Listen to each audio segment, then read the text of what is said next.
ਖਾੜਕੂ ਸਿੰਘਾਂ ਨੇ ਗੁਰੂ ਗ੍ਰੰਥ ਸਾਹਿਬ ਦੀ ਸਿਧਾਂਤ ਵਾਸਤੇ, ਗੁਰੂ ਗ੍ਰੰਥ ਸਾਹਿਬ ਦੀ ਮਰਜ਼ਾਦਾ ਵਾਸਤੇ ਕੁਰਬਾਨੀਆਂ ਦਿੱਤੀਆਂ ਵਾ, ਨਾ ਕਿ ਆਪਣਾ ਨਿੱਜ ਪਾਲਣ ਲਈ। ਸ਼ਹੀਦਾਂ ਨੂੰ ਸਤਿਕਾਰਿਆ, ਪਰ ਸ਼ਹੀਦਾਂ ਦਾ ਕੋਈ ਵੀ ਪਰਿਵਾਰ ਜੇ ਤਰ੍ਹਾਂ ਕਿਸੇ ਤਰ੍ਹਾਂ ਗੁਰੂ ਗ੍ਰੰਥ ਸਾਹਿਬ ਨਾਲ ਕਿਸੇ ਤਰ੍ਹਾਂ ਦੀ ਸਤਿਕਾਰ ਵਿੱਚ ਉਹਨਾਂ ਦੇ ਕਮੀ ਹੋਵੇ ਜਾਂ ਕਿਸੇ ਤਰ੍ਹਾਂ ਉਹ ਨਾ ਕਰ ਸਕਦੇ ਹੋਣ, ਤੇ ਕੀ ਗੱਲ ਖਾੜਕੂ ਪਰਿਵਾਰਾਂ ਨੂੰ ਇਹ ਮਾਫ ਥੋੜ੍ਹਾ ਹੋ ਜੂਗੀ ਗੱਲ। ਪਰਿਵਾਰ ਦੇ ਮੈਂਬਰ ਨੇ ਕਿਹਾ ਸੀਗਾ ਬਾਹਰ ਤੋਂ, ਵਿਦੇਸ਼ ਤੋਂ, ਜੋ ਬਲਬੀਰ ਸੋਹਣਾ ਨੇ ਦੱਸਣ ਤੇ ਸਾਡੇ ਘਰ ਵਿੱਚ ਐਂ ਆ, ਅਸੀਂ ਘਰ ਵਿੱਚ ਬੋਲ ਨਹੀਂ ਸਕਦੇ, ਕਈ ਸਾਡੀਆਂ ਮਜਬੂਰੀਆਂ ਵਾ, ਪਰ ਉੱਥੇ ਨਰਾਦਰ ਹੋ ਰਿਹਾ ਵਾ ਤੇ ਤੁਸੀਂ ਉਹਨੂੰ ਬਾਅਦਬ ਮਹਾਰਾਜ ਸਾਹਿਬ ਨੂੰ ਲੈ ਆਓ ਉੱਥੋਂ। ਇਹ ਜਿਹੜੇ ਪਾਵਨ ਸਰੂਪ ਹੈਗੇ ਆ, ਕਿਉਂਕਿ ਉਹਨਾਂ ਦੀ ਬਾਰੀ ਅੰਗ ਟਕਸਾਲੀ ਸਿੰਘਾਂ ਦੀ ਮਰਜ਼ਾਦਾ ਦੀ ਭਾਸ਼ਾ ਅਨੁਸਾਰ ਬਾਰੀ ਅੰਗ ਸਾਡਾ, ਤੇ ਆਮ ਸਿੱਖ ਦੀ ਭਾਸ਼ਾ ਅਨੁਸਾਰ ਜਿਲਦ ਜਿਹੜੀ ਸੀ ਉਹ ਖਰਾਬ ਹੋਈ ਸੀ। ਪਰਿਵਾਰ ਨੇ ਬੇਝਿਜਕ ਮੰਨ ਲਿਆ ਵੀ ਜਿਹੜਾ ਉਹ ਹਿੰਦੂ ਵੀਰਾਂ ਦਾ ਇੱਕ ਆਪਣਾ ਚਿੰਨ੍ਹ ਬਣਿਆ ਹੁੰਦਾ ਧਾਰਮਿਕ, ਜਿਹੜਾ ਇਹ ਉਹਨੂੰ ਸ਼ੁਭ ਲਾਭ ਮੰਨਦੇ ਆ, ਉਹ ਵੀ ਉਹਦੇ ਸਰੂਪ ਦੇ ਉੱਤੇ ਬਣੇ ਹੋਏ ਸੀਗੇ। ਜ਼ਿਆਦਾਤਰ ਸਾਡਾ ਕੀ ਹੁੰਦਾ ਵਾ ਕਿ ਪੁਰਾਤਨ ਆ ਜੀ, ਚਲੋ ਗੋਂਦਵਾਲ ਸਾਹਿਬ, ਤੇ ਜੇ ਕਿਤੇ ਇਹ ਵੀ ਸਰੂਪ ਗੋਂਦਵਾਲ ਸਾਹਿਬ ਚਲੇ ਜਾਂਦਾ, ਸੰਸਕਾਰ ਹੋ ਜਾਂਦਾ, ਤੇ ਫਿਰ ਜਿਹੜੇ ਮੁੱਛਲ ਸਾਹਿਬ ਵਰਗਿਆਂ ਤੇ ਇਲਜ਼ਾਮ ਲੱਗ ਰਹੇ ਸੀ ਉਹ ਸੱਚੇ ਸਾਬਤ ਹੋ ਜਾਣੇ ਸੀ। ਕੁਝ ਲੋਕ ਵੀਰ ਸੁਹਿਰਦਤਾ ਦੇ ਨਾਲ ਇਸ ਮਸਲੇ ਨੂੰ ਸੁਲਝਾਉਣ ਵਾਲੇ ਸੀ, ਤੇ ਕੁਝ ਬਲਦੀ ਤੇ ਤੇਲ ਪਾਉਣ ਵਾਲੇ ਸੀ, ਤੇ ਉਹ ਅਕਾਵਾਂ ਕੋ ਜਾ ਕੇ ਕਹਿ ਵੀ ਰਹੇ ਸੀ ਵੀ ਆਹ ਕਰੋ, ਹੁਣ ਕਰ ਦਿਓ, ਹੁਣ ਸਤਿਕਾਰ ਕਮੇਟੀ ਦੇ ਧੌਣ ਤੇ ਗੋਡਾ ਜਿਹੜਾ ਨਾ ਦੇ ਦਿਓ ਬਸ। ਤੇ ਗੁਰਬਾਣੀ ਦੀ ਕੀਮਤ ਹੈ ਕੋਈ, ਉਹਨਾਂ ਨੂੰ ਮੈਂ ਭੁੱਲੜਾਂ ਨੂੰ ਪੁੱਛਣਾ ਚਾਹੁੰਦਾ, ਗੁਰਬਾਣੀ ਦੀ ਕੀਮਤ ਆ, ਫਰਜ਼ ਕਰੋ, ਉਹ 'ਤੇ ਸੋਨਾ ਨਾ ਲੱਗਾ ਹੁੰਦਾ, ਮੰਨ ਲਓ ਸੋਨੇ ਵਾਲਾ ਨਾ ਹੁੰਦਾ, ਸ਼ਾਹੀ ਵੀ ਨਾ ਸੋਨੇ ਦੀ ਲੱਗੀ ਹੁੰਦੀ, ਤੇ ਫਿਰ ਆਪਾਂ ਭਲਾ ਸਤਿਕਾਰ ਕਮੇਟੀ ਨੂੰ ਹੱਕ ਦੇ ਦੇਣਾ ਸੀਗਾ ਵੀ ਉਹ ਜਿੱਥੇ ਮਰਜ਼ੀ ਲੈ ਜਾਵੇ। ਅਕਾਲ ਚੈਨਲ ਨੂੰ ਸਬਸਕ੍ਰਾਈਬ ਕਰੋ, ਨਵੀਂ ਵੀਡੀਓਜ਼ ਦੀ ਨੋਟੀਫਿਕੇਸ਼ਨ ਦੇ ਲਈ ਬੈਲ ਆਈਕਨ ਨੂੰ ਕਲਿੱਕ ਕਰਨਾ ਨਾ ਭੁੱਲਣਾ। ਦੇਸ਼ ਵਿਦੇਸ਼ ਦੇ ਸਾਰੇ ਹੀ ਦਰਸ਼ਕਾਂ ਦਾ ਤੁਹਾਡੇ ਆਪਣੇ ਸੇਵਕ ਹਰਪ੍ਰੀਤ ਸਿੰਘ ਮਖੂ ਵੱਲੋਂ ਦਿਲ ਦੀਆਂ ਗਹਿਰਾਈਆਂ ਤੋਂ ਸਵਾਗਤ ਹੈ। ਦਰਸ਼ਕੋ, ਤੁਹਾਡੇ ਪਸੰਦੀਦਾ ਪ੍ਰੋਗਰਾਮ ਵਿੱਚ ਦਰਸ਼ਕੋ ਕੋਈ ਨਾ ਕੋਈ ਸ਼ਖਸੀਅਤ ਲੈ ਕੇ ਤੁਹਾਡੀ ਸੇਵਾ ਦੇ ਵਿੱਚ ਹਾਜ਼ਰ ਹੋ ਜਾਣਾ ਵਾ। ਅਨੇਕਾਂ ਮੁੱਦੇ ਹੁੰਦੇ ਨੇ, ਅਨੇਕਾਂ ਸ਼ਖਸੀਅਤਾਂ ਦੇ ਨਾਲ ਉਹਨਾਂ ਮੁੱਦਿਆਂ ਦੀ ਸਾਂਝ ਪਾਉਂਦੇ ਆ ਆਪਾਂ। ਪਿਛਲੇ ਕੁਝ ਦਿਨਾਂ ਦੇ ਅੰਦਰ ਜੇ ਮੈਂ ਗੱਲ ਕਰਾਂ, ਕੁਝ ਵੈਬ ਚੈਨਲ ਦੇ ਉੱਪਰ ਤੇ ਕੁਝ ਸੋਸ਼ਲ ਮੀਡੀਆ ਦੇ ਉੱਪਰ ਬੜੀ ਵੱਡੀ ਗੱਲ ਪ੍ਰਚਾਰੀ ਗਈ ਹੈ ਕਿ ਇੱਕ ਪਾਵਨ ਸਵਰੂਪ ਸੀ ਜੋ ਲੰਮਾ ਸਮਾਂ ਪਰਿਵਾਰ ਦੇ ਕੋਲ ਸੀ, ਉਹਦੇ ਸੋਨੇ ਦੇ ਪੱਤਰੇ ਸਨ। ਸਤਿਕਾਰ ਕਮੇਟੀਆਂ ਪਾਵਨ ਸਵਰੂਪ ਲੈ ਕੇ ਆਪਣੇ ਕੋਲ ਆ ਗਈਆਂ, ਇਹਨਾਂ ਨੇ ਧੱਕੇਸ਼ਾਹੀ ਦੇ ਨਾਲ ਪਰਿਵਾਰ ਦੇ ਕੋਲੋਂ ਸਵਰੂਪ ਲੈ ਲਿਆ ਤੇ ਬਹੁਤ ਵੱਡੇ ਮਹਿੰਗੇ ਮੁੱਲ ਤੇ ਵੇਚਿਆ ਹੋਵੇਗਾ। ਇਸ ਤਰ੍ਹਾਂ ਦੀਆਂ ਅਫਵਾਹਾਂ ਅਕਸਰ ਆਈਆਂ।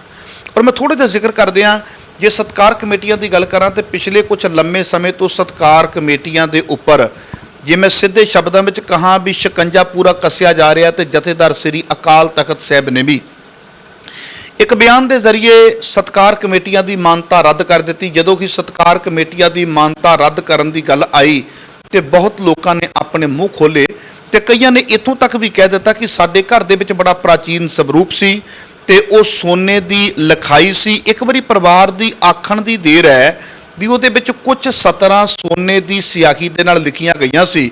ਅੱਗੋਂ ਗੱਲ ਤੇ ਆਪਣੇ ਆਪ ਹੀ ਬਣ ਜਾਂਦੀ ਹੁੰਦੀ। ਗੱਲ ਇਹ ਬਣ ਗਈ ਵੀ ਸੋਨੇ ਦੇ ਪੱਤਰੇ ਸਨ, ਸਤਿਕਾਰ ਕਮੇਟੀ ਲੈ ਕੇ ਆ ਗਈ, ਬਹੁਤ ਵੱਡੇ ਮਹਿੰਗੇ ਮੁੱਲ ਦੇ ਉੱਪਰ ਵੇਚਿਆ ਹੋਵੇਗਾ। ਆਓ ਉਸ ਪਾਵਨ ਸਵਰੂਪ ਦੀ ਸੱਚਾਈ ਆਪਾਂ ਜਾਣੀਏ। ਉਹ ਸਵਰੂਪ ਕਿੱਥੋਂ ਆਇਆ, ਸਤਿਕਾਰ ਕਮੇਟੀਆਂ ਕੀ ਕਾਰਨ ਸੀ ਉਸ ਪਰਿਵਾਰ ਦੇ ਕੋਲੋਂ ਲੈ ਕੇ ਆ ਗਈਆਂ, ਜੇ ਲੈ ਕੇ ਆਏ ਸੀ ਵਾਪਸ ਕਿਉਂ ਕਰ ਦਿੱਤਾ ਗਿਆ। ਆਓ ਪੂਰਾ ਮਾਮਲਾ ਆਪਾਂ ਵੀਰ ਸੁਖਜੀਤ ਸਿੰਘ ਖੋਸੇ ਦੇ ਕੋਲੋਂ ਜਾਣਦੇ ਹਾਂ। ਸਭ ਤੋਂ ਪਹਿਲਾਂ ਪ੍ਰੋਗਰਾਮ ਦੇ ਵਿੱਚ ਵੀਰ ਜੀ ਨੂੰ ਜਿਉ ਆਏ ਆਖਦੇ ਹਾਂ। ਵੀਰ ਜੀ, ਵਾਹਿਗੁਰੂ ਜੀ ਕਾ ਖਾਲਸਾ, ਵਾਹਿਗੁਰੂ ਜੀ ਕੀ ਫਤਿਹ। ਦਿਲ ਦੀਆਂ ਗਹਿਰਾਈਆਂ ਤੋਂ ਤੁਹਾਡੇ ਧੰਨਵਾਦੀ ਹਾਂ ਜੀ। ਤੁਹਾਡਾ ਵੀ ਬਹੁਤ ਬਹੁਤ ਧੰਨਵਾਦ ਜੀ।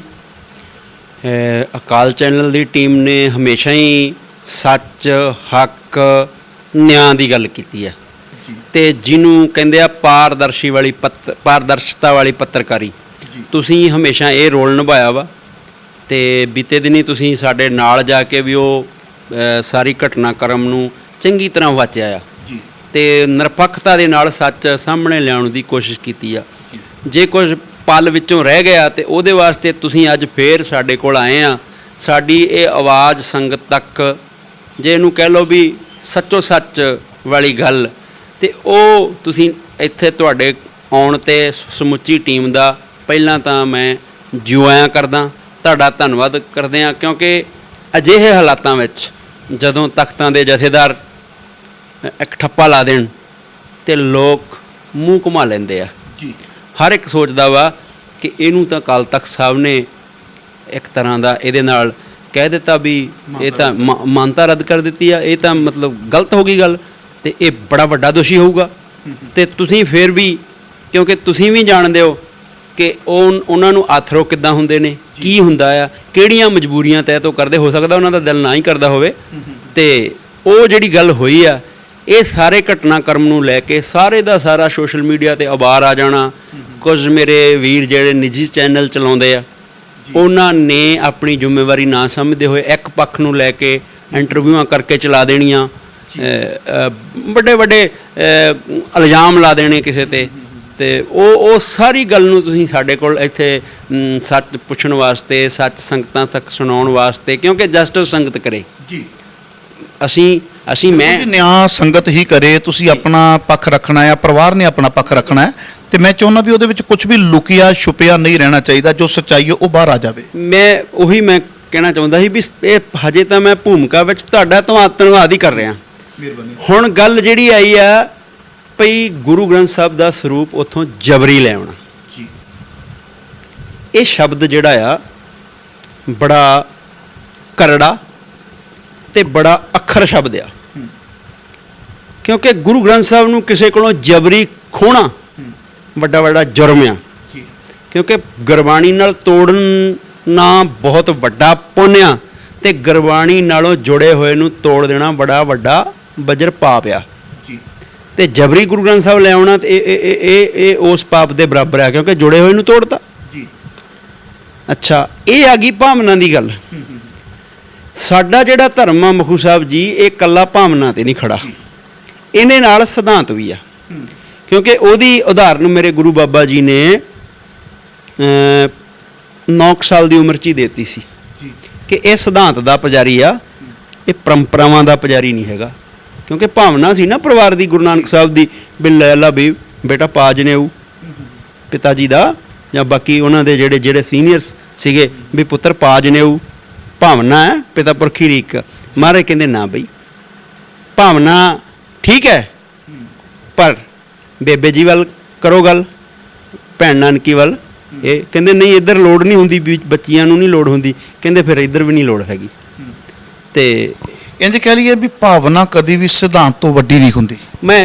ਮੇਰੀ ਬੇਨਤੀ ਭਈ ਉਹਨਾਂ ਨੇ ਫਿਰ ਨਾ ਜਦੋਂ ਸਿਧਾਂਤ ਦੀ ਰਾਖੀ ਕੀਤੀ ਤੇ ਕੱਚੀ ਭਾਵਨਾ ਨੂੰ ਪਰੇ ਕੀਤਾ। ਕੱਚੀ ਭਾਵਨਾ ਸੀ ਉਹ, ਕਿਉਂਕਿ ਉਹ ਸਾਰਾ ਗੁਰਬਾਣੀ ਵਿੱਚ ਸਾਰੇ ਜਾਣਦੇ ਆ ਵੀ ਕੱਚੀ ਭਾਵਨਾ ਦਾ ਮਹਾਰਾਜ ਨੇ ਕੀ ਕੀਤਾ। ਇੱਥੇ ਵੀ ਹੁਣ ਆ ਜਾਂਦੇ ਆਪਾਂ। ਹੁਣ ਚੱਲੀਏ ਜਲੰਧਰ। ਜਲੰਧਰ ਵਿੱਚ ਇੱਕ ਪਰਿਵਾਰ ਸ਼ਹੀਦ ਪਰਿਵਾਰ ਨਾਲ ਜੋੜਿਆ ਜਾਂਦਾ। ਨਹੀਂ, ਮੈਂ ਪੂਰੀ ਜਾਣਕਾਰੀ ਲੈਣੀ ਚਾਹੁੰਦਾ ਵਾਂ, ਕਿਉਂਕਿ ਜਿਹੜੇ ਪਾਵਨ ਸਰੂਪ ਦੀ ਗੱਲ ਕੀਤੀ ਜਾਂਦੀ ਹੈ ਵੀ ਸੋਨੇ ਦੇ ਪੱਤਰੇ ਸਨ ਜੀ, ਉਹ ਸਰੂਪ ਕਿਹੜੇ ਪਿੰਡ ਦੇ ਵਿੱਚ ਸੀ, ਕਿਵੇਂ ਉਹਨਾਂ ਕੋਲ ਆਇਆ, ਜਬਰੀ ਲਿਆਂਦਾ ਗਿਆ, ਕਿੱਥੇ ਰੱਖਿਆ ਗਿਆ, ਵਾਪਸ ਕਿਵੇਂ ਗਿਆ, ਆਪਾਂ ਇਹ ਪੂਰਾ ਇੱਕ ਐਪੀਸੋਡ ਦੇ ਵਿੱਚ ਪੂਰੀ ਗੱਲ ਕਰਨੀ ਹੈ। ਉਹ ਕਿਹੜੇ ਪਿੰਡ ਦੇ ਵਿੱਚ ਪਾਵਨ ਸਰੂਪ ਸੀ?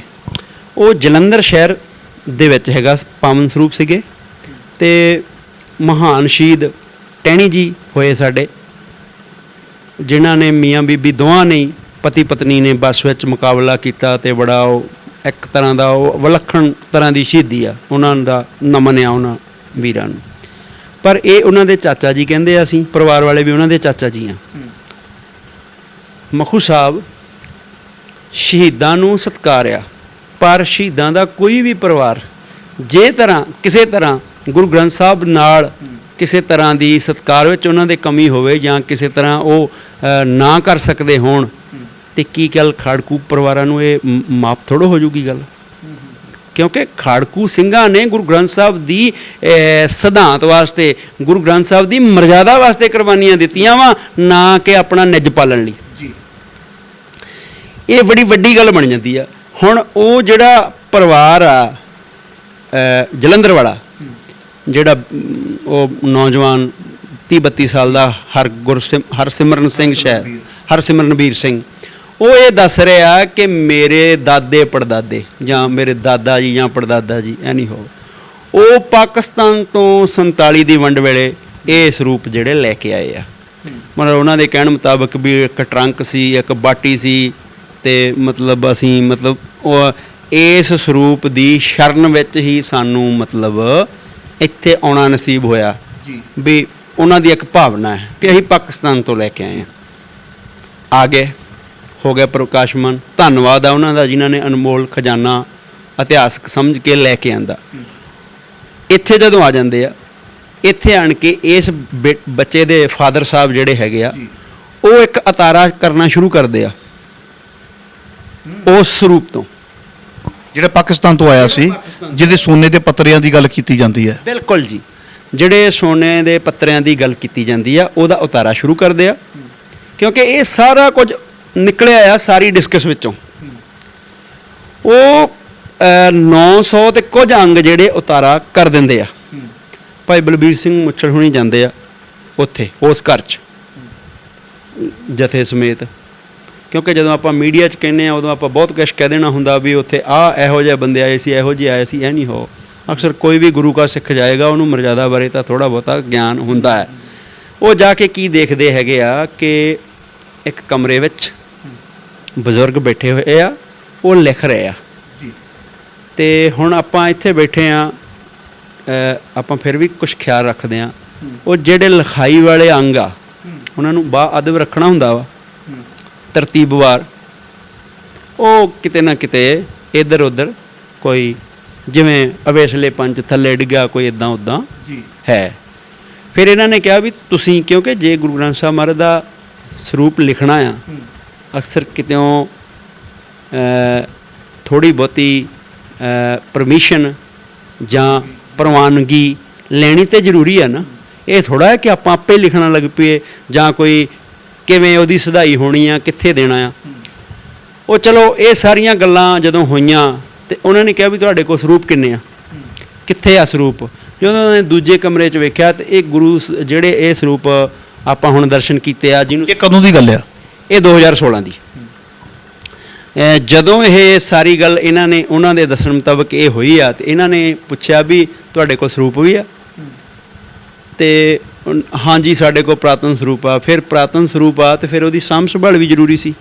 ਉਹ ਇੱਕ ਛੋਟੇ ਕਮਰੇ ਵਿੱਚ ਉੱਦਾਂ ਹੀ ਮਤਲਬ ਉਹ ਪੀੜਾ ਸਾਹਿਬ ਦੇ ਉੱਤੇ ਉੱਦਾਂ ਹੀ ਸੁਖਾਸਣ ਅਵਸਥਾ 'ਚ ਪਏ ਹੋਏ ਸੀਗੇ। ਦਿਨ ਦੇ ਸਮੇਂ ਉਹ ਗਏ ਆ, ਅਤੇ ਉਹ ਆਪਣਾ ਉੱਥੇ ਨਾਲ ਕੋਈ ਹੋਰ ਅਨਮਤੀ ਦੇਵੀ ਦੇਵਤਿਆਂ ਦੀਆਂ ਫੋਟੋ ਵਗੈਰਾ ਜਾਂ ਕੋਈ ਪੱਥਰ ਦੀ ਮੂਰਤੀ ਵਗੈਰਾ ਵੀ ਉੱਥੇ ਹਾਜ਼ਰ ਸੀਗੀਆਂ, ਜਿਹੜੀ ਕੱਲ੍ਹ ਤੁਹਾਡੇ ਮੀਡੀਆ ਦੇ ਸਾਹਮਣੇ ਲੜਕਾ ਮੰਨ ਵੀ ਰਿਹਾ ਸੀ ਅਤੇ ਆਨਾਕਾਨੀ ਵੀ ਕਰ ਰਿਹਾ ਸੀ। ਉਹ ਸਾਰਾ ਕੁਛ ਹੈ ਹੀ ਹੈ। ਅਤੇ ਉਹ ਜਦੋਂ ਇੰਨੀਆਂ ਗੱਲਾਂ ਹੋਈਆਂ, ਉਹਨਾਂ ਨੇ ਕਿਹਾ ਵੀ ਵੇਖੋ, ਇੱਕ ਤਾਂ ਬਜ਼ੁਰਗੋ ਇਹ ਜਿਹੜਾ ਤੁਸੀਂ ਕਰ ਰਹੇ ਆ ਇਹ ਠੀਕ ਨਹੀਂ ਹੈਗਾ। ਤੁਸੀਂ ਲਿਖਣ ਦੀ ਅਤੇ ਪ੍ਰੈਸਾਂ 'ਤੇ ਪਾਬੰਦੀ ਲਾਈ ਹੋਈ ਹੈ ਸ਼੍ਰੋਮਣੀ ਕਮੇਟੀ ਨੇ ਵੀ। ਨਹੀਂ, ਹੁਣ ਤੁਸੀਂ ਖੁਦ ਇਹ ਗੱਲ ਕਹਿ ਰਹੇ ਹੋ ਵੀ ਇਹਨਾਂ ਨੇ ਪੁੱਛਿਆ ਵੀ ਘਰ ਦੇ ਵਿੱਚ ਕਿੰਨੇ ਸਰੂਪ ਨੇ, ਉਹਨਾਂ ਨੇ ਦੱਸਿਆ। ਫਿਰ ਇਹ ਉੱਥੇ ਲੈਣ ਕੀ ਗਏ ਸੀ? ਇਹਨਾਂ ਨੂੰ ਕੀ ਇਤਲਾਹ ਆਈ ਸੀ? ਇਹਨਾਂ ਨੂੰ ਇਹਨਾਂ ਦੇ ਦੱਸਣ ਮੁਤਾਬਕ ਕਿਸੇ ਪਰਿਵਾਰ ਦੇ ਮੈਂਬਰ ਨੇ ਕਿਹਾ ਸੀਗਾ ਬਾਹਰ ਤੋਂ, ਵਿਦੇਸ਼ ਤੋਂ, ਜੋ ਬਲਬੀਰ ਸਿੰਘ ਨੇ ਦੱਸਣ ਤਾਂ ਸਾਡੇ ਘਰ ਵਿੱਚ ਆ, ਅਸੀਂ ਘਰ ਵਿੱਚ ਬੋਲ ਨਹੀਂ ਸਕਦੇ, ਕਈ ਸਾਡੀਆਂ ਮਜਬੂਰੀਆਂ ਵਾ, ਪਰ ਉੱਥੇ ਨਰਾਦਰ ਹੋ ਰਿਹਾ ਵਾ, ਅਤੇ ਤੁਸੀਂ ਉਹਨੂੰ ਬਾਅਦਬ ਮਹਾਰਾਜ ਸਾਹਿਬ ਨੂੰ ਲੈ ਆਓ ਉੱਥੋਂ, ਉੱਥੇ ਠੀਕ ਨਹੀਂ ਹੈਗਾ। ਚਲੋ ਇਹਨਾਂ ਨੇ ਉੱਥੋਂ ਉਹ ਜਿਹੜੇ ਸਰੂਪ ਸੀ ਉਹ ਲੈ ਕੇ ਇਹਨਾਂ ਨੇ ਗੁਰੂ ਤੇਗ ਬਹਾਦਰ ਸਾਹਿਬ ਗੁਰਦੁਆਰਾ, ਉੱਥੋਂ ਦੋਵੇਂ ਸਰੂਪ ਲੈ ਕੇ ਆ ਗਏ ਜੀ, ਦੋਨੇ ਲੈ ਕੇ ਆ ਕੇ ਇਹਨਾਂ ਨੇ ਉੱਥੇ ਗੁਰੂ ਤੇਗ ਬਹਾਦਰ ਸਾਹਿਬ ਗੁਰਦੁਆਰਾ ਸਾਹਿਬ ਇਹਨਾਂ ਨੇ ਸੁਸ਼ੋਭਿਤ ਕਰਤੇ। ਪਰਿਵਾਰ ਦਾ ਕਹਿਣਾ ਇਹ ਹੈ ਵੀ ਸਾਨੂੰ 16 ਦਿਨਾਂ ਦਾ ਕਹਿ ਕੇ ਆਏ ਸੀ ਵੀ 16 ਦਿਨਾਂ ਦੇ ਬਾਅਦ ਸਰੂਪ ਤੁਹਾਨੂੰ ਵਾਪਸ ਦੇ ਦਿਆਂਗੇ ਜੀ। ਉਹਦੇ ਵਿੱਚ ਉਹ ਤਾਂ ਸਾਰੀਆਂ ਗੱਲਾਂ ਜਿਹੜੀਆਂ ਲਿਖੀਆਂ ਹੋਈਆਂ ਨੇ ਨਾ, 16 ਦਿਨਾਂ ਦੀ ਗੱਲ ਮੈਂ ਕਿਉਂ ਆਨਾਕਾਨੀ ਕਰਾਂ ਵੀ ਨਹੀਂ ਲਿਖੀ ਹੋਈ ਹੈ। ਹੁਣ 16 ਦਿਨਾਂ ਤੱਕ ਦੀ ਵੀ ਲਿਖਤ ਹੈਗੀ ਆ। ਹੁਣ ਅਗਲੀ ਗੱਲ ਜਿਹੜੀ ਆਉਂਦੀ ਆ, ਪਰਿਵਾਰ ਇਹ ਗੱਲ ਕਹਿ ਰਿਹਾ ਜੀ ਅਸੀਂ ਕੰਡਕਟ ਕਰਦੇ ਰਹੇ ਬਲਬੀਰ ਸਿੰਘ ਮੁੱਛਲ ਹੁਣਾਂ ਨਾਲ, ਅਤੇ ਉਹਨਾਂ ਨੇ ਸਾਡਾ ਫੋਨ ਨਹੀਂ ਚੁੱਕਿਆ। ਅਤੇ ਬਲਬੀਰ ਸਿੰਘ ਮੁੱਛਲ ਹੁਣਾਂ ਦਾ ਕਹਿਣਾ ਵਾ ਵੀ ਜਿੱਦਣ ਪ੍ਰੋਫੈਸਰ ਜਸਵੰਤ ਸਿੰਘ ਹੁਣਾਂ ਵਾਲੀ ਸਰੂਪ ਦੀ ਗੱਲ ਚੱਲੀ ਆ, ਜਥੇਦਾਰ ਅਕਾਲ ਤਖਤ ਬੋਲੇ ਹੈਗੇ ਆ, ਉਦੋਂ ਬਾਅਦ ਇਹਨਾਂ ਨੇ ਸਾਰੀ ਗੱਲ ਕੀਤੀ। ਪਹਿਲਾਂ ਮੇਰੇ ਨਾਲ ਗੱਲ ਹੀ ਨਹੀਂ ਕਿਸੇ ਨੇ ਕੀਤੀ। ਤੇ ਮੀਡੀਆ ਵਿੱਚ ਇਹ ਕਹਿਣਾ ਸ਼ੁਰੂ ਕਰ ਦਿੱਤਾ ਵਾ ਕਿ ਸਾਡੀ ਗੱਲ ਨਹੀਂ ਸੁਣਦਾ। ਹੁਣ ਦੋਹਾਂ ਦੇ ਵਿੱਚੋਂ ਇੱਕ ਤਾਂ ਸੱਚਾ ਹੈ ਨਾ ਜੀ। ਬਿਲਕੁਲ ਇੱਕ ਤਾਂ ਸੱਚਾ ਹੋਊਗਾ। ਉਹ ਹੁਣ ਸਾਰੀ ਵੇਖੋ, ਆਪਾਂ ਸੰਗਤ ਤੇ ਛੱਡਿਆ, ਆਪਾਂ ਹਾਲਾਤ ਦੱਸ ਰਹੇ ਹਾਂ ਵੀ ਕੀ ਸੀਗੇ।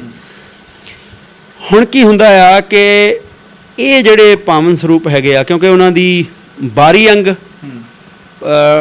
ਟਕਸਾਲੀ ਸਿੰਘਾਂ ਦੀ ਮਰਜ਼ਾਦਾ ਦੀ ਭਾਸ਼ਾ ਅਨੁਸਾਰ ਬਾਰੀ ਅੰਗ ਸਾਡਾ, ਤੇ ਆਮ ਸਿੱਖ ਦੀ ਭਾਸ਼ਾ ਅਨੁਸਾਰ ਜਿਲਦ ਜਿਹੜੀ ਸੀ ਉਹ ਖਰਾਬ ਹੋਈ ਸੀ, ਜਾਣੀ ਕਿ ਉਹ ਉਖੜਿਆ ਸੀ, ਸਾਰਾ ਅੱਡੋ ਅੱਡ ਹੋਇਆ ਸੀ ਬਾਰੀ ਅੰਗ। ਤੇ ਇਹਨਾਂ ਨੇ ਇਹ ਵੇਖਿਆ ਵੀ ਚਲੋ ਇਹ ਸੇਵਾ ਸੰਭਾਲ ਵੀ ਘੋੜੇਵਾਲ ਕੁਲਦੀਪ ਸਿੰਘ ਹੁਣੀ ਆ, ਕੁਛ ਸਿੰਘ ਬਲਬੀਰ ਸਿੰਘ ਹੁਣਾਂ ਦੇ ਨਾਲ ਆ, ਉਹ ਜਿੱਥੇ ਕਿਤੇ ਅੰਗ ਫਟਿਆ ਵਾ ਜਾਂ ਕਿਤੇ ਅੰਗ ਥੋੜ੍ਹਾ ਠੀਕ ਹੋਣ ਵਾਲਾ ਵੀ ਉਹਦੀ ਸੇਵਾ ਕਰ ਦਿੰਦੇ ਆ, ਟੇਪ ਵਗੈਰਾ ਲਾ ਕੇ ਜਿੰਨਾ ਕੁ ਹੋ ਸਕਦਾ।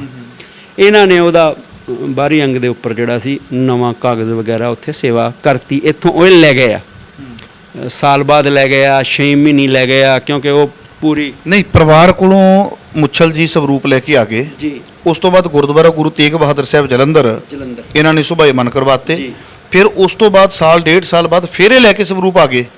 ਫਿਰ ਇਹ ਲੈ ਜਾਂਦੇ ਆ ਆਪਣੇ ਕੋਲ ਸੁਭਾਏਮਨ ਕਰ ਲੈਂਦੇ ਬਲਬੀਰ ਸਿੰਘ ਹੁਣੀ, ਜਿੱਥੇ ਵੀ ਘੋੜੇਵਾਲ ਗੁਰਦੁਆਰਾ ਸਾਹਿਬ ਗੁਰਦਾਸਪੁਰ 'ਚ ਜਿਹੜਾ ਜਿੱਥੇ ਇਹਨਾਂ ਨੂੰ ਠੀਕ ਲੱਗਦਾ, ਕਿਉਂਕਿ ਪੁਰਾਤਨ ਇਹਨਾਂ ਨੂੰ ਸੰਭਾਲ ਕੇ ਰੱਖਣਾ ਵੀ ਜ਼ਰੂਰੀ ਹੁੰਦਾ। ਤੇ ਕਈ ਵਾਰ ਅਸੀਂ ਇਹ ਵੀ ਕਹਿ ਦਿੰਦੇ ਹਾਂ, ਜ਼ਿਆਦਾਤਰ ਸਾਡਾ ਕੀ ਹੁੰਦਾ ਵਾ ਕਿ ਪੁਰਾਤਨ ਆ ਜੀ, ਚਲੋ ਗੋਂਦਵਾਲ ਸਾਹਿਬ। ਤੇ ਜੇ ਕਿਤੇ ਇਹ ਵੀ ਸਰੂਪ ਗੋਂਦਵਾਲ ਸਾਹਿਬ ਚਲੇ ਜਾਂਦਾ, ਸੰਸਕਾਰ ਹੋ ਜਾਂਦਾ, ਤੇ ਫਿਰ ਜਿਹੜੇ ਮੁੱਛਲ ਸਾਹਿਬ ਵਰਗਿਆਂ ਤੇ ਇਲਜ਼ਾਮ ਲੱਗ ਰਹੇ ਸੀ ਉਹ ਸੱਚੇ ਸਾਬਤ ਹੋ ਜਾਣੇ ਸੀ। ਉਸ ਸੱਚੇ ਪਾਤਸ਼ਾਹ ਦਾ ਧੰਨਵਾਦ ਕਰਦੇ ਹਾਂ ਵੀ ਜਿਹੜੀਆਂ ਸਿੰਘ ਸੇਵਾਵਾਂ ਕਰਦੇ ਆ ਉਹਦਾ ਮਹਾਰਾਜ ਨੇ ਫਲ ਦਿੱਤਾ ਵਾ ਕਿ ਇਹ ਸਰੂਪ ਜਿਹੜੇ ਠੀਕ ਠਾਕ ਹੈਗੇ ਸੀਗੇ, ਠੀਕ ਅਵਸਥਾ 'ਚ ਸੀਗੇ। ਤੇ ਜਦੋਂ ਆਪਾਂ ਸਿਆਲਕੇ ਪਿੰਡ ਬੀਤੇ ਦਿਨੀ ਗਏ ਹੈਗੇ ਆ, ਤੇ ਜਾ ਕੇ ਪਰਿਵਾਰ ਨੂੰ ਵੀ ਉੱਥੇ ਬੁਲਾਇਆ ਆ, ਪਰਿਵਾਰ ਨੂੰ ਬੁਲਾਇਆ ਤੇ ਪਰਿਵਾਰ ਨੇ ਸ਼ਨਾਖਤ ਕਰ ਲਈ ਆਣ ਕੇ ਵੀ ਇਹ ਸਰੂਪ ਜਿਹੜੇ ਸਾਡੇ ਜਿਹੜੇ ਘਰੇ ਪ੍ਰਕਾਸ਼ਮਾਨ ਹੁੰਦੇ ਸੀ ਉਹੀ ਆ। ਫਿਰ ਇਹ ਜਿਹੜੀ ਗੱਲ ਸਾਰੀ ਤੱਥ ਸਾਹਮਣੇ ਆਏ। ਫਿਰ ਇਹਨਾਂ ਦਿਨਾਂ ਦੇ ਦੌਰਾਨ ਹੀ ਉਸ ਸਰੂਪ ਦੇ ਦਰਸ਼ਨ ਕਰਨ ਦੀ ਪ੍ਰਕਿਰਿਆ ਵੀ ਚੱਲੀ ਵੀ ਪੜ੍ਹਿਆ ਜਾਵੇ ਲੜੀਵਾਰ ਆ ਕਿਵੇਂ ਆ ਕੀ ਆ। ਅਸਲ 'ਚ ਇਹ ਪ੍ਰਕਿਰਿਆ ਦਾ ਜਨਮ ਕਿੱਥੋਂ ਹੁੰਦਾ ਵਾ? ਜਨਮ ਹੁੰਦਾ ਆ ਕਿ ਜਦੋਂ ਕਿਸੇ ਤੇ ਐਲੀਗੇਸ਼ਨ ਲੱਗਦੇ ਆ, ਪਹਿਲਾਂ ਤਾਂ ਨੋ ਡਾਊਟ ਕਿ ਕਿਸੇ ਨੇ ਬਹੁਤਾ ਉਹਦੇ ਤੇ ਵਿਚਾਰ ਵਟਾਂਦਰਾ ਨਹੀਂ ਕੀਤਾ, ਥੋੜ੍ਹਾ ਦਰਸ਼ਨ ਕੀਤੇ, ਥੋੜ੍ਹੀਆਂ ਜੇ ਗੜਬੜ ਸੀ ਤੇ ਉਹਨੂੰ ਇਹ ਰੱਖਿਆ ਵੀ ਜੇ ਅਸੀਂ ਇਹਨੂੰ ਜੱਗ ਜ਼ਾਹਰ ਕਰਦੇ ਹਾਂ ਤਾਂ ਸਾਡਾ ਪੰਥ ਦਾ ਨੁਕਸਾਨ ਹੋ ਜਾਊਗਾ, ਜਾਂ ਅਸੀਂ ਕਿੱਦਾਂ ਰੱਖੀਏ, ਕਿਹੜੇ ਪਲੇਟਫਾਰਮ 'ਤੇ ਰੱਖੀਏ। ਪਰ ਜਦੋਂ ਐਲੀਗੇਸ਼ਨ ਲੱਗੇ ਵੀ ਉਹਦੇ ਪਾਵਨ ਅੰਗ ਹੈਗੇ ਆ ਸੋਨੇ ਦੇ 6, ਤੇ ਕਈਆਂ ਨੇ 6 ਸੋਨੇ ਦੇ ਅੰਗ ਕਿਹਾ ਤੇ ਕਈਆਂ ਨੇ 6 ਕਿਲੋ ਸੋਨਾ ਕਿਹਾ। ਅਸੀਂ ਫਿਰ ਗੱਲ ਸਾਡੇ ਤੱਕ ਵੀ ਆਈ, ਕੁਛ ਵੀਰਾਂ ਨੇ ਮੇਰੇ ਨਾਲ ਕੁਲਦੀਪ ਸਿੰਘ ਗੜਗੱਜ ਲੁਧਿਆਣੇ ਆਪਣੇ ਚੰਡੀਗੜ੍ਹ ਤੋਂ, ਕੁਝ ਵੀਰ ਫੋਰਨ ਤੋਂ, ਉਹਨਾਂ ਨੇ ਮੇਰੇ ਨਾਲ ਗੱਲ ਕੀਤੀ ਵੀ ਭਾਈ ਤੁਸੀਂ ਸਾਨੂੰ ਦੱਸੋ ਇਹ ਕੀ ਹੈਗਾ ਮਾਮਲਾ। ਕੁਝ ਲੋਕ ਵੀਰ ਸੁਹਿਰਦਤਾ ਦੇ ਨਾਲ ਇਸ ਮਸਲੇ ਨੂੰ ਸੁਲਝਾਉਣ ਵਾਲੇ ਸੀ ਤੇ ਕੁਝ ਬਲਦੀ ਤੇ ਤੇਲ ਪਾਉਣ ਵਾਲੇ ਸੀ। ਜਿਹੜੇ ਬਲਦੀ ਤੇ ਤੇਲ ਪਾਉਣ ਵਾਲੇ ਸੀ ਉਹ ਡਿਬੇਟਾਂ ਕਰਾ ਰਹੇ ਸੀ ਤੇ ਉਹ ਅਕਾਵਾਂ ਕੋ ਜਾ ਕੇ ਕਹਿ ਵੀ ਰਹੇ ਸੀ ਵੀ ਆਹ ਕਰੋ, ਹੁਣ ਕਰ ਦਿਓ, ਹੁਣ ਸਤਿਕਾਰ ਕਮੇਟੀ ਦੇ ਧੌਣ ਤੇ ਗੋਡਾ ਜਿਹੜਾ ਨਾ ਦੇ ਦਿਓ ਬਸ। ਉਹਨਾਂ ਨੇ ਤਾਂ ਇੱਕ ਵਾਰੀ ਸਹੀ ਕਰਤਾ ਸੀ। ਤੇ ਧੰਨਵਾਦ ਉਹਨਾਂ ਵੀਰਾਂ ਦਾ, ਸੰਧੂ ਸਾਹਿਬ ਨੀਦਰਲੈਂਡ ਬੈਠੇ ਆ, ਸੱਚ ਦੀ ਗੂੰਜ ਵਾਲੇ, ਭੁਪਿੰਦਰ ਸਿੰਘ ਸੱਜਣ, ਜਿਨ੍ਹਾਂ ਵੀਰਾਂ ਨੇ ਇਹ ਵਿੱਚ ਪੈ ਕੇ ਮੇਰੇ ਨਾਲ ਵੀ ਰਫ਼ਤਾ ਕੀਤਾ, ਪਰਿਵਾਰ ਨਾਲ ਰਫ਼ਤਾ ਕੀਤਾ, ਸਾਡੀ ਇੱਕ ਮੀਟਿੰਗ ਕਰਾਈ। ਮੀਟਿੰਗ ਵਿੱਚ ਬੈਠ ਕੇ ਇਹ ਹੋਇਆ ਵੀ ਕੀ ਆ। ਫਿਰ ਉਹਨਾਂ ਨੂੰ ਪੁੱਛਿਆ ਗਿਆ ਕਿ ਵੀਰੋ ਦੱਸੋ, ਕਿਉਂਕਿ ਮੈਨੂੰ ਤਾਂ ਮਖੂ ਸਾਹਿਬ ਅੱਜ ਤੋਂ 10 ਦਿਨ ਪਹਿਲਾਂ ਹੀ ਕਲੀਅਰ ਹੋ ਗਿਆ ਸੀ ਵੀ ਅੰਗ ਸੋਨੇ ਦੇ ਨਹੀਂ ਹੈਗੇ। ਪਰ ਤੁਹਾਨੂੰ ਪਹਿਲਾਂ ਤੱਕ ਤਾਂ ਪਤਾ ਹੀ ਨਹੀਂ ਸੀ? ਮੈਨੂੰ ਨਹੀਂ ਸੀ ਪਤਾ, ਕਿਉਂਕਿ ਮੈਂ ਇਸ ਕਾਰਵਾਈ ਵਿੱਚ ਮੈਂ ਸ਼ਾਮਲ ਨਹੀਂ ਸੀਗਾ, ਮੈਨੂੰ ਨਹੀਂ ਸੀ ਪਤਾ, ਮੈਂ ਦਰਸ਼ਨ ਨਹੀਂ ਸੀ ਕੀਤੇ। ਪਰ ਮਸਲਾ ਇਹ ਸੀ ਵੀ ਜਿੰਨਾ ਚਿਰ ਆਪਾਂ ਮੈਂ ਪਰਿਵਾਰ ਕੋਲ ਗਿਆ, ਮੈਂ ਕਿਹਾ ਵੀ ਤੁਸੀਂ ਆਹ ਗੱਲਾਂ, ਇੱਕ ਜੈਸ ਪੰਜਾਬ ਨਾਂ ਦੀ ਵੈਬਸਾਈਟ ਚੱਲਦੀ ਆ, ਉਹਦੇ 'ਤੇ ਕਾਫੀ ਇਲਜ਼ਾਮ ਲੱਗੇ ਹੋਏ ਸੀਗੇ, ਤੇ ਮੈਂ ਕਿਹਾ ਵੀ ਆਹ ਗੱਲਾਂ, ਕਹਿੰਦੇ ਜੀ ਨਹੀਂ ਇਹ ਗੱਲ ਨਹੀਂ ਹੈਗੀ। ਉਹ ਜਦੋਂ ਪਾਵਨ ਸਰੂਪ ਦੇ ਦਰਸ਼ਨ ਕੀਤੇ ਤੇ ਉੱਥੇ ਸ਼ਾਹੀ ਬਣਾਉਣ ਦੀ ਵਿਧੀ ਕਿੱਦਾਂ ਰੱਖਣੀ, ਕੀ ਕਰਨਾ, ਸਾਰਾ ਕੁਝ, ਕਿੰਨੇ ਦਿਨ 20 ਦਿਨ ਭਿਉਣਾ, ਇੱਕ ਰਤੀ ਸੋਨਾ ਹੈ ਨਾ, ਇੱਕ ਰਤੀ ਨਾ ਹੁਣ ਕਿੰਨਾ ਕੁ ਹੋਣਾ, ਕੀ ਹੋਣਾ, ਉਹ ਸਾਰੇ ਜਾਣਦੇ ਆ। ਚਲੋ ਇਹ ਸਾਰੀ ਗੱਲ ਉਦਣ ਹੀ ਪਰਿਵਾਰ ਨੇ ਕਲੀਅਰ ਕਰਤੀ ਸੀ। ਫਿਰ ਕੁਝ ਮੈਨੂੰ ਪਤਾ ਸੀ ਕਿ ਉਹਦੇ ਵਿੱਚ ਅਨਮਤੀ ਬਾਣੀਆਂ ਵੀ ਹੈਗੀਆਂ, ਜਿਹੜੇ ਸਿੰਘਾਂ ਨੇ ਉਹਦੇ ਦਰਸ਼ਨ ਕੀਤੇ ਸੀ, ਉਹਨਾਂ ਨੇ ਦੱਸਿਆ ਫੋਨ 'ਤੇ ਸਾਰਾ ਰਾਬਤਾ। ਮੈਂ ਕਿਹਾ ਵੀ ਇਹਦੇ ਹਾਲਾਤ ਤਾਂ ਦੱਸੋ ਕੀ ਆ। ਫਿਰ ਪਰਿਵਾਰ ਨਾਲ ਸਾਂਝੇ ਕੀਤੇ ਤੇ ਪਰਿਵਾਰ ਨੇ ਬੇਝਿਜਕ ਮੰਨ ਲਿਆ ਵੀ ਜਿਹੜਾ ਉਹ ਹਿੰਦੂ ਵੀਰਾਂ ਦਾ ਇੱਕ ਆਪਣਾ ਜੀ ਚਿੰਨ੍ਹ ਬਣਿਆ ਹੁੰਦਾ ਧਾਰਮਿਕ, ਜਿਹੜਾ ਇਹ ਉਹਨੂੰ ਸ਼ੁਭ ਲਾਭ ਮੰਨਦੇ ਆ, ਉਹ ਵੀ ਉਹਦੇ ਸਰੂਪ ਦੇ ਉੱਤੇ ਬਣੇ ਹੋਏ ਸੀਗੇ। ਉਹ ਪਰਿਵਾਰ ਨੇ ਲਗਭਗ ਮੰਨ ਹੀ ਲਿਆ ਸੀ ਪਹਿਲਾਂ ਹੀ ਵੀ ਉਹ ਹੈ ਸਰੂਪ ਜਿਹੜੇ ਸਾਡੇ ਵਾਲੇ ਆ। ਪਰ ਫਿਰ ਵੀ ਮੈਂ ਚਾਹੁੰਦਾ ਸਾਂ ਕਿ ਹੋਵੇ ਨਾ, ਸੋਨੇ ਦੀ ਗੱਲ ਵਾ ਨਾ। ਵੈਸੇ ਤਾਂ ਗੁਰੂ ਗ੍ਰੰਥ ਸਾਹਿਬ ਦਾ ਇੱਕ ਇੱਕ ਜਿਹੜਾ ਅੱਖਰ ਆ ਉਹੀ ਹੀ ਸੋਨਾ ਆ। ਮੈਂ ਇੱਥੇ ਦੱਸਣਾ ਚਾਹੁੰਦਾ, ਸਾਡੇ ਕੁਝ ਜਿਹੜੇ ਮੰਦ ਬੁੱਧੀ ਵਾਲੇ ਵੀਰ ਵਾ, ਉਹ ਕੰਚਨ ਨੂੰ, ਮਹਾਰਾਜ ਨੇ ਕੰਚਨ ਕਿਹਾ ਵਾ ਸੋਨੇ ਨੂੰ, ਤੇ ਇਹ ਜਿਹੜੇ ਲੋਕ ਵਾ ਦੁਨਿਆਵੀ ਸੋਨਾ ਜਿਹਦਾ ਭਾਅ ਹੈਗਾ ਵਾ 57,000 ਰੁਪਈਆ ਵਾ ਹੁਣ, ਹੈ ਨਾ, ਉਹਦੀ ਕੀਮਤ ਆ। ਤੇ ਗੁਰਬਾਣੀ ਦੀ ਕੀਮਤ ਹੈ ਕੋਈ? ਉਹਨਾਂ ਨੂੰ ਮੈਂ ਭੁੱਲੜਾਂ ਨੂੰ ਪੁੱਛਣਾ ਚਾਹੁੰਦਾ, ਗੁਰਬਾਣੀ ਦੀ ਕੀਮਤ ਆ। ਫਰਜ਼ ਕਰੋ ਉਹ 'ਤੇ ਸੋਨਾ ਨਾ ਲੱਗਾ ਹੁੰਦਾ, ਮੰਨ ਲਓ ਸੋਨੇ ਵਾਲਾ ਨਾ ਹੁੰਦਾ, ਸ਼ਾਹੀ ਵੀ ਨਾ ਸੋਨੇ ਦੀ ਲੱਗੀ ਹੁੰਦੀ, ਤੇ ਫਿਰ ਆਪਾਂ ਭਲਾ ਸਤਿਕਾਰ ਕਮੇਟੀ ਨੂੰ ਹੱਕ ਦੇ ਦੇਣਾ ਸੀਗਾ ਵੀ ਉਹ ਜਿੱਥੇ ਮਰਜ਼ੀ ਲੈ ਜਾਵੇ, ਫਿਰ ਭਾਵੇਂ ਉਹ ਜੋ ਮਰਜ਼ੀ ਕਰੀ ਜਾਵੇ। ਉਹ ਭੁੱਲੜ ਵੀਰੋ, ਜਿੰਨਾ ਤੁਸੀਂ ਸੋਨੇ ਦੇ ਮਗਰ ਪੈ ਕੇ ਗੱਲ ਕੀਤੀ ਆ, ਉਹਨਾਂ ਉਦਾਂ ਵੀ ਗੁਰੂ ਗ੍ਰੰਥ ਸਾਹਿਬ ਦੀ ਗੱਲ। ਉਸ ਸਰੂਪ ਤੇ ਸੋਨਾ ਲੱਗਾ ਕਿੰਨਾ ਹੋਇਆ? ਹਾਂਜੀ, ਉਸ ਸਰੂਪ ਤੇ ਕਿੰਨਾ ਕੁ ਸੋਨਾ? ਇੱਕ ਰਤੀ ਸ਼ਾਹੀ ਦੇ ਵਿੱਚ ਪਾਈ ਹੋਈ ਹੈ, ਇੱਕ ਰਤੀ ਸ਼ਾਹੀ 'ਚ। ਸਾਰਾ ਗੁਰੂ ਗ੍ਰੰਥ ਸਾਹਿਬ ਲਿਖਣ ਵਿੱਚ ਵੇਖ ਲਓ ਹੁਣ, ਉਹ ਰਤੀ ਕਿੰਨਾ ਕੰਮ ਕਰਦੀ ਹੈ ਮੈਨੂੰ ਨਹੀਂ ਪਤਾ, ਇਹ ਸੁਨਿਆਰੇ ਵੀ ਦੱਸ ਸਕਦੇ ਆ। ਦਰਸ਼ਕੋ, ਇੱਥੇ ਗੱਲ ਬੜੀ ਸਮਝਣ ਵਾਲੀ ਹੈ, ਕਿਉਂਕਿ ਜਦੋਂ ਅਸੀਂ ਪਿੰਡ ਸਿਆਲਕਾ ਵਿਖੇ ਵੀ ਪਹੁੰਚੇ ਸਾਂ ਤੇ ਉੱਥੇ ਕਾਫੀ ਇਕੱਠ ਸੀ। ਇਕੱਠ ਵਿੱਚ ਗੱਲਾਂ ਨਹੀਂ ਸੀ ਹੋ ਸਕਦੀਆਂ। ਪ੍ਰਸ਼ਾਸਨਿਕ ਅਧਿਕਾਰੀ ਵੀ ਪਹੁੰਚ ਗਏ ਸਨ, ਅਕਾਲ ਤਖਤ ਸਾਹਿਬ ਤੋਂ ਵੀ ਜਥਾ ਪਹੁੰਚ ਗਿਆ ਸੀ, ਤੇ ਸਤਿਕਾਰ ਕਮੇਟੀਆਂ ਸਭ ਥਾਵਾਂ ਤੋਂ ਉੱਥੇ ਪਹੁੰਚੀਆਂ ਹੋਈਆਂ ਸਨ। ਇਸ ਕਰਕੇ ਅਸੀਂ ਉੱਥੇ ਗੱਲ ਨਹੀਂ ਕਰ ਪਾਏ। ਮੈਂ ਥੋੜ੍ਹੀ ਜਿਹੀ ਤੁਹਾਨੂੰ ਜਾਣਕਾਰੀ ਦੇ ਦਿਆਂ ਕਿਉਂਕਿ ਮਾਮਲਾ ਤੁਹਾਡੀ ਸਮਝ ਦੇ ਵਿੱਚ ਪੈ ਜਾਵੇ। ਜਲੰਧਰ ਸ਼ਹਿਰ ਦੇ ਵਿੱਚ ਇੱਕ ਪਰਿਵਾਰ ਦੇ ਕੋਲ ਪ੍ਰਾਚੀਨ ਸਵਰੂਪ ਸੀ। ਪਰਿਵਾਰ ਦਾ ਦਾਅਵਾ ਸੀ ਕਿ ਪਾਕਿਸਤਾਨ ਤੋਂ ਹੀ ਸਾਡੇ ਕੋਲ ਇਹ ਸਵਰੂਪ ਸੀ। ਜਦੋਂ ਪਾਕਿਸਤਾਨ ਛੱਡ ਕੇ ਅਸੀਂ ਇੱਥੇ ਆਏ ਹਾਂ ਭਾਰਤ ਦੀ ਧਰਤੀ ਤੇ ਸਾਡੇ ਬਜ਼ੁਰਗਾਂ ਨੇ ਕੁਝ ਨਹੀਂ ਆਪਣੇ ਨਾਲ ਉੱਥੋਂ ਲਿਆ, ਸਿਰਫ ਸਵਰੂਪ ਲੈ ਕੇ ਹੀ ਆ ਗਏ, ਤੇ ਇਸੇ ਸਵਰੂਪ ਦੀ ਬਦੌਲਤ ਹੀ ਅਸੀਂ ਜਲੰਧਰ ਦੀ ਧਰਤੀ ਤੇ ਪਹੁੰਚੇ ਹਾਂ। ਸਾਡਾ ਰਸਤੇ ਵਿੱਚ ਕੋਈ ਨੁਕਸਾਨ ਨਹੀਂ ਹੋਇਆ। ਹੁਣ ਪਰਿਵਾਰ ਲੰਮੇ ਸਮੇਂ ਤੋਂ ਸੇਵਾ ਸੰਭਾਲ ਕਰਦੇ ਆਏ ਸਨ। ਲੰਮਾ ਸਮਾਂ ਪਾ ਕੇ ਸਵਰੂਪ ਦੀ ਬਾਹਰੀ ਜਿਲਦ ਆਪਾਂ ਕਹਿ ਲਈਏ ਜਾਂ ਅੰਗ ਕਹਿ ਲਈਏ, ਕਾਫੀ ਬਿਰਧ ਹੋ ਚੁੱਕੇ ਸਨ, ਤੇ ਕਿਤੇ ਨਾ ਕਿਤੇ ਸੇਵਾ ਸੰਭਾਲ ਦੀ ਆਵਾਜ਼ ਜਿਹੜੀ ਸੀ ਉਹ ਉੱਠਣੀ ਸੀ। ਆਖਰਕਾਰ ਪਰਿਵਾਰ ਨੇ ਕੀ ਕੀਤਾ ਕਿ ਉਸੇ ਪਾਵਨ ਸਵਰੂਪ ਦਾ ਉਤਾਰਾ ਕਰਵਾਉਣਾ ਸ਼ੁਰੂ ਕਰ ਦਿੱਤਾ ਵੀ ਇਹਦਾ ਉਤਾਰਾ ਕਰਵਾਇਆ ਜਾਵੇ। ਸਤਿਕਾਰ ਕਮੇਟੀਆਂ ਨੂੰ ਕਿਸੇ ਨੇ ਗੁਪਤ ਸੂਚਨਾ ਦਿੱਤੀ। ਇਹ ਉੱਥੇ ਪਹੁੰਚੇ, ਜਾ ਕੇ ਸਾਰਾ ਮਾਹੌਲ ਵੇਖਿਆ ਕਿ ਪਰਿਵਾਰ ਵਿੱਚ ਥੋੜੀ ਮਨਮਤ ਵੀ ਹੋ ਰਹੀ ਹੈ ਤੇ ਉਤਾਰਾ ਵੀ ਕਰਦੇ ਪਏ ਨੇ, ਤੇ ਸਰੂਪ ਕਾਫੀ ਬਿਰਧ ਹੋ ਚੁੱਕਾ ਹੈ। ਇਹ ਉਹਨਾਂ ਦੇ ਘਰ ਦੇ ਵਿੱਚੋਂ ਦੋਵੇਂ ਸਰੂਪ ਲੈ ਕੇ ਤੇ ਜਲੰਧਰ ਸੁਭਾਏਮਾਨ ਕਰਵਾ ਦਿੰਦੇ ਨੇ ਗੁਰਦੁਆਰਾ ਸ੍ਰੀ ਗੁਰੂ ਤੇਗ ਬਹਾਦਰ ਸਾਹਿਬ ਜੀ। ਸਮਾਂ ਪਾ ਕੇ ਫਿਰ ਉੱਥੋਂ ਪ੍ਰਾਚੀਨ ਸਰੂਪ ਲੈ ਜਾਂਦੇ ਨੇ। ਪ੍ਰਾਚੀਨ ਸਰੂਪ ਦੀ ਸੇਵਾ ਸੰਭਾਲ ਹੁੰਦੀ ਹੈ ਤੇ ਬਾਹਰੀ ਜਿਹੜੀ ਜਿਲਦ ਹੈ ਉਹਦੇ ਨਵੇਂ ਰੂਪ ਦੇ ਵਿੱਚ ਸੇਵਾ ਸੰਭਾਲ ਹੋ ਜਾਂਦੀ ਹੈ। ਕੋਈ ਸਿਆਣੇ ਕਹਿੰਦੇ ਕਿ ਕਿੰਨਾ ਕੁ ਸਰੂਪ ਪੁਰਾਣਾ? ਕਹਿੰਦੇ ਜੀ ਬਹੁਤ ਪੁਰਾਣਾ। ਪਰਿਵਾਰ ਦਾ ਦਾਅਵਾ ਜੀ 47 ਤੋਂ ਪਹਿਲਾਂ ਦਾ। ਉਹ ਕਹਿੰਦੇ ਫਿਰ ਆਪਾਂ ਕਿਉਂ ਨਾ ਪ੍ਰਕਾਸ਼ ਕਰਕੇ ਵੇਖੀਏ। ਜਦੋਂ ਪ੍ਰਕਾਸ਼ ਕਰਕੇ ਵੇਖਿਆ ਜਾਂਦਾ ਤੇ ਉਸ ਪਾਵਨ ਸਵਰੂਪ ਦੀ ਆਰੰਭਤਾ ਦੇ ਵਿੱਚ ਤੇ ਉਸ ਪਾਵਨ ਸਵਰੂਪ ਦੀ ਸਮਾਪਤੀ ਦੇ ਉੱਪਰ ਹਿੰਦੂ ਧਰਮ ਦਾ ਇੱਕ ਚਿੰਨ੍ਹ ਬਣਿਆ ਹੋਇਆ ਹੈ। ਮੇਰੇ ਖਿਆਲ ਵਿੱਚ ਸ਼ਾਇਦ ਕੇਸਰ ਦੇ ਨਾਲ ਬਣਿਆ ਹੋਵੇਗਾ ਜਾਂ ਕਿਸੇ ਵੀ ਪ੍ਰਕਾਰ ਸੁਨਹਿਰੀ ਜਿਹੇ ਅੱਖਰ ਨੇ। ਹੋ ਸਕਦਾ ਕਿਤੇ ਸੋਨੇ ਦੇ ਸਿਆਹੀ ਦੇ ਨਾਲ ਵੀ ਉਹ ਚੀਜ਼ ਤਿਆਰ ਕੀਤੀ ਗਈ ਹੋਵੇ। ਸਿਰਫ ਉਸ ਸਵਰੂਪ ਦੇ 2 ਅੰਗ, ਮੈਂ ਫਿਰ ਬੇਨਤੀ ਕਰਦੇ ਹਾਂ, ਸਿਰਫ ਸਵਰੂਪ ਦੇ 2 ਅੰਗ ਜਿਨ੍ਹਾਂ ਦੇ ਉੱਪਰ ਕੁਝ ਕੁ ਸਤਰਾਂ ਕੁਝ ਕੁ ਲਾਈਨਾਂ ਉਹ ਸੋਨੇ ਦੀ ਸਿਆਹੀ ਦੀਆਂ ਦਾਅਵਾ ਕੀਤਾ ਜਾਂਦਾ। ਮੈਂ ਦਾਅਵਾ ਆਪਣੇ ਵੱਲੋਂ ਨਹੀਂ ਕਰਦਾ, ਸੁਨਹਿਰੀ ਅੱਖਰ ਨੇ ਪਰਿਵਾਰ ਦਾ ਦਾਅਵਾ ਹੈ।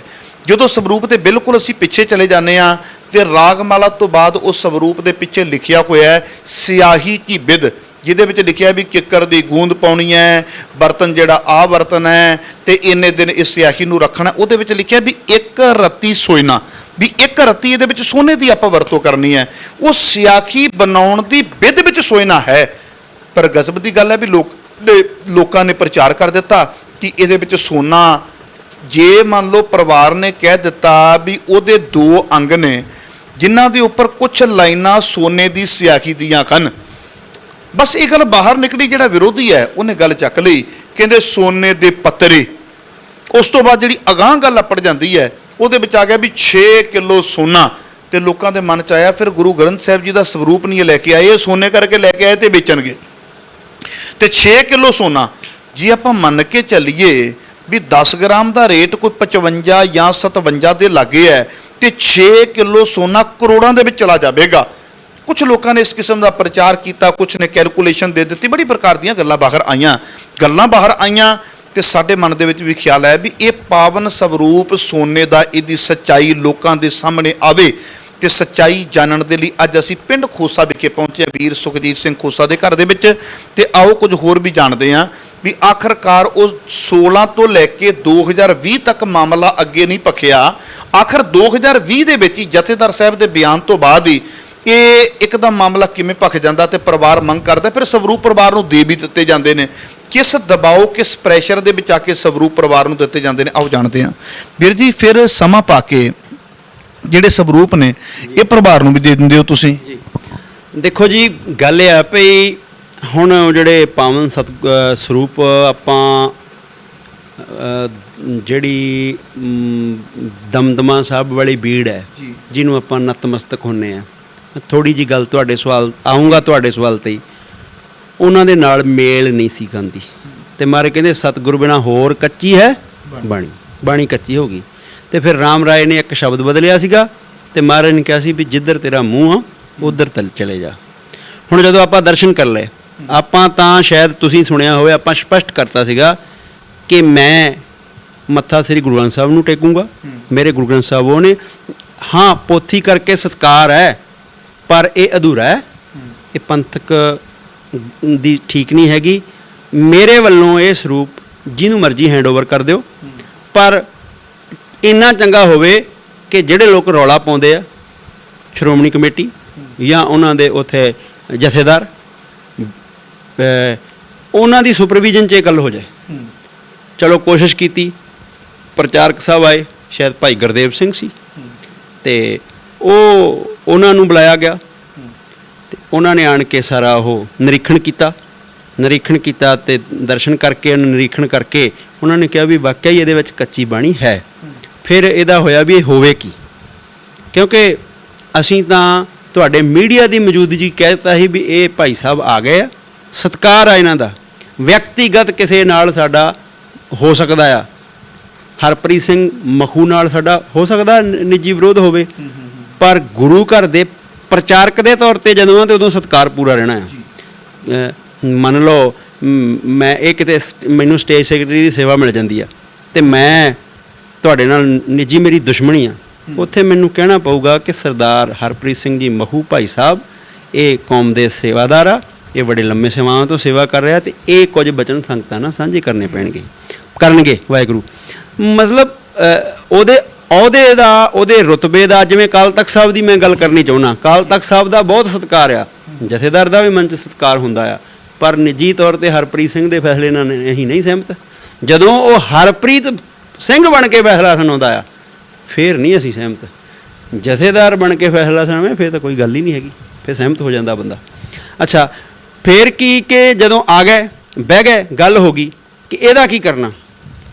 ਆਪਾਂ ਕਹਿ ਦਿੱਤਾ ਸੀਗਾ ਸਾਰਿਆਂ, ਕਾਫੀ ਸਿੰਘਾਂ ਨੇ, ਕਿ ਇਹ ਹੁਣ ਇਹਨਾਂ ਦੇ ਹੱਥ ਫੈਸਲਾ ਆ, ਇਹਨਾਂ ਨੇ ਕਰਨਾ ਆ, ਕਿਉਂਕਿ ਅਕਾਲ ਤਖਤ ਸਾਹਿਬ ਦੇ ਜਥੇਦਾਰ ਨੇ ਕਹਿ ਦਿੱਤਾ ਆ ਕਿ ਸਤਿਕਾਰ ਕਮੇਟੀਆਂ ਦੀ ਮਾਨਤਾ ਰੱਦ। ਤੇ ਉਹਦਾ ਮੈਂ ਇੱਕ ਤੁਹਾਨੂੰ ਇਹ ਵੀ ਬੇਨਤੀ ਕਰਾਂ, ਰੱਦ ਉਹ ਹੁੰਦਾ ਆ ਜਿਹਦੀ ਨਿਯੁਕਤੀ ਕੀਤੀ ਹੋਵੇ। ਤੇ ਇਹ ਭਾਊ ਜੀ ਹੁਣਾਂ ਨੂੰ ਪੁੱਛਣਾ ਚਾਹੁੰਦੇ ਆ ਵੀ ਨਿਯੁਕਤੀ ਕਿੱਦਣ ਕੀਤੀ ਸੀ ਬਈ?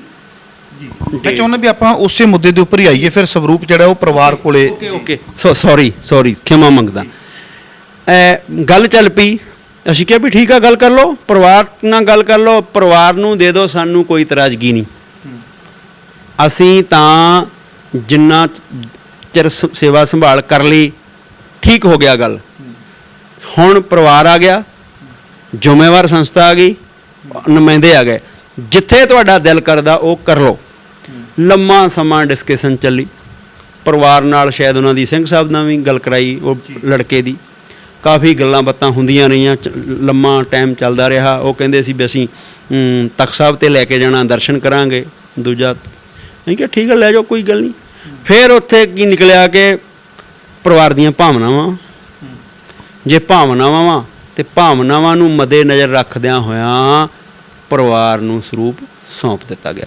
ਹੁਣ ਆਪਾਂ ਸਿੱਧੇ ਸ਼ਬਦਾਂ ਦੇ ਵਿੱਚ ਕਹੀਏ ਵੀ ਜੇ ਸਵਰੂਪ ਦਾ ਬੜੇ ਦਿਨਾਂ ਤੋਂ ਚਰਚਾ ਦਾ ਵਿਸ਼ਾ ਬਣਿਆ ਹੋਇਆ ਸੀ, ਉਹ ਸਵਰੂਪ ਹੁਣ ਜਿਸ ਪਰਿਵਾਰ ਕੋਲੋਂ ਆਇਆ ਸੀ ਉਸ ਪਰਿਵਾਰ ਕੋਲੇ ਪਹੁੰਚ ਗਿਆ ਤੇ ਅਕਾਲ ਤਖਤ ਸਾਹਿਬ ਤੋਂ ਪ੍ਰਚਾਰਕ ਆਏ ਸਨ ਤੇ ਉਹਨਾਂ ਦੀ ਦੇਖ-ਰੇਖ ਦੇ ਵਿੱਚ ਹੋਇਆ, ਬਕਾਇਦਾ ਉਹਨਾਂ ਦੇ ਸਿਗਨੇਚਰ ਹੋਏ ਨੇ, ਚਿੱਠੀ ਦੇ ਵਿੱਚ ਉਹਨਾਂ ਦਾ ਨਾਮ ਆ ਗਿਆ ਤੇ ਹੁਣ ਮਾਮਲਾ ਅਕਾਲ ਤਖਤ ਸਾਹਿਬ ਦਾ ਤੇ ਪਰਿਵਾਰ ਦਾ ਸਿੱਧਾ ਹੋ ਗਿਆ। ਹੁਣ ਸਤਕਾਰ ਕਮੇਟੀਆਂ ਪਿੱਛੇ ਹੋ ਗਈਆਂ, ਸਤਕਾਰ ਕਮੇਟੀਆਂ ਤੇ ਲੱਗਦਾ ਹੋਇਆ ਜਿਹੜਾ ਇਲਜ਼ਾਮ ਸੀ ਉਹ ਕਲੀਅਰ ਹੋ ਗਿਆ, ਕਿਉਂਕਿ ਸਾਰੀ ਸੰਗਤ ਨੇ ਆ ਕੇ ਵੇਖ ਲਿਆ ਤੇ ਅਕਾਲ ਤਖਤ ਸਾਹਿਬ ਤੋਂ ਆਏ ਹੋਏ ਪ੍ਰਚਾਰਕਾਂ ਨੇ ਆ ਕੇ ਦੇਖ ਲਿਆ, ਮੀਡੀਆ ਨੇ ਦੇਖ ਲਿਆ, ਮੀਡੀਆ ਦੇ ਵਿੱਚ ਦਿਖਾ ਦਿੱਤਾ ਗਿਆ ਵੀ ਹੁਣ ਪਰਿਵਾਰ ਦੇ ਕੋਲੋਂ ਅਕਾਲ ਤਖਤ ਸਾਹਿਬ ਕਦੋਂ ਸਵਰੂਪ ਲੈਂਦੇ ਨੇ, ਕਦੋਂ ਨਹੀਂ ਲੈਂਦੇ। ਇਹ ਹੁਣ ਮਾਮਲਾ ਪਰਿਵਾਰ ਦਾ ਤੇ ਅਕਾਲ ਤਖਤ ਸਾਹਿਬ ਦਾ ਸਿੱਧਾ ਹੋ ਗਿਆ। ਸੋ ਦਿਲ ਦੀਆਂ ਗਹਿਰਾਈਆਂ ਤੋਂ ਵੀਰ ਜੀ ਤੁਹਾਡੇ ਧੰਨਵਾਦੀ ਹਾਂ ਤੇ ਤੁਹਾਡੇ ਕੋਲ ਹੋਰ ਵੀ ਬੜੀਆਂ ਜਾਣਕਾਰੀਆਂ ਅਸੀਂ ਲੈਂਦੇ ਰੱਖਾਂਗੇ। ਦਰਸ਼ਕੋ, ਇਸ ਵੀਰ ਸੁਖਜੀਤ ਸਿੰਘ ਖੋਸਾ ਜੀ ਜਿਨ੍ਹਾਂ ਨੇ ਸਾਡੇ ਨਾਲ ਗੱਲਬਾਤ ਕੀਤੀ ਹੈ, ਉਸ ਸਵਰੂਪ ਦੀ ਜਿਹਦੇ ਬਾਬਤ ਪ੍ਰਚਾਰ ਕੀਤਾ ਗਿਆ ਸੀ ਵੀ ਸੋਨੇ ਦੇ ਪੱਤਰੇ ਨੇ, ਕਿਸੇ ਨੇ ਕਿਹਾ ਵੀ 6 ਪੱਤਰੇ ਨੇ, 6 ਅੰਗ ਨੇ, ਕਿਸੇ ਨੇ ਕਿਹਾ ਦਿੱਤਾ 6 ਕਿਲੋ ਸੋਨਾ ਹੈ। ਬੜਾ ਵੱਡਾ ਚਰਚਾ ਦਾ ਵਿਸ਼ਾ ਬਣਿਆ, ਪਰ ਵੀਰ ਜੀ ਨੇ ਸਾਰਾ ਮੁੱਦਾ ਕਲੀਅਰ ਕਰ ਦਿੱਤਾ ਹੈ। ਇਸ ਤੋਂ ਅੱਗੇ ਜਾਣਾਂਗੇ ਕਿ ਉਹਦੇ ਪੱਤਰਿਆਂ ਵੱਲ ਕੀ ਲੋਕਾਂ ਦਾ ਧਿਆਨ ਗਿਆ ਹੈ ਕਿ ਉਹਦੇ ਵਿੱਚ ਜੋ ਅਨੇਕਾਂ ਗਲਤੀਆਂ ਨੇ ਉਹਦੇ ਵੱਲ ਵੀ ਕਿਸੇ ਦਾ ਧਿਆਨ ਗਿਆ ਕਿ ਕਿਸੇ ਨੇ ਪੋਸਟ ਪਾਈ ਹੈ? ਨਹੀਂ। ਇਹਦਾ ਮਤਲਬ ਸਾਨੂੰ ਸਿਰਫ ਪਦਾਰਥਵਾਦੀ ਸੋਚ ਹੈ, ਅਸੀਂ ਸਿਧਾਂਤਵਾਦੀ ਸੋਚ ਨਹੀਂ ਅਪਣਾਈ। ਜੇ ਸਿਧਾਂਤਵਾਦੀ ਸੋਚ ਅਪਣਾਈ ਹੁੰਦੀ ਤੇ ਸਾਡਾ ਮਨ ਕਹਿੰਦਾ ਆਓ ਜਾ ਕੇ ਦਰਸ਼ਨ ਤੇ ਕਰਕੇ ਆਈਏ, ਵੇਖੀਏ ਕਿੰਨਾ ਕੁ ਪ੍ਰਾਚੀਨ ਹੈ, ਉਹਦੇ ਵਿੱਚ ਕਿਹੜੀ ਕਿਹੜੀ ਬਾਣੀ ਹੈ, ਕਿਵੇਂ ਕਿਸ ਪ੍ਰਕਾਰ ਸ਼ਾਮਲ ਕੀਤੀ ਗਈ ਹੈ, ਤੁਕ ਤਤਕਰਾ ਕੀ ਲਿਖਿਆ ਹੋਇਆ ਹੈ, ਬੜਾ ਕੁਝ ਸੀ। ਗੱਲਾਂ ਹੋਰ ਵੀ ਬੜੀਆਂ ਜਾਣਾਂਗੇ ਵੀ ਜੇ ਸਵਰੂਪ ਦੇ ਅੰਦਰ ਮਿਸਟੇਕਸ ਨੇ ਤੇ 1947 ਤੋਂ ਪਹਿਲਾਂ ਦੀਆਂ ਨੇ, ਇਹਦਾ ਮਤਲਬ ਕਿ ਸਿੱਖ ਵਿਰੋਧੀ ਤਾਕਤਾਂ 1947 ਤੋਂ ਪਹਿਲਾਂ ਦੀਆਂ ਕੰਮ ਕਰਦੀਆਂ ਨੇ। ਜ਼ਰੂਰ ਜਾਣਾਂਗੇ, ਬੜੀ ਜਲਦੀ ਤੁਹਾਡੀ ਸੇਵਾ ਦੇ ਵਿੱਚ ਆਵਾਂਗਾ। ਦਿਓ ਇਜਾਜ਼ਤ। ਵਾਹਿਗੁਰੂ ਜੀ ਕਾ ਖਾਲਸਾ, ਵਾਹਿਗੁਰੂ ਜੀ ਕੀ ਫਤਿਹ। ਅਕਾਲ ਚੈਨਲ ਨੂੰ ਸਬਸਕ੍ਰਾਈਬ ਕਰੋ।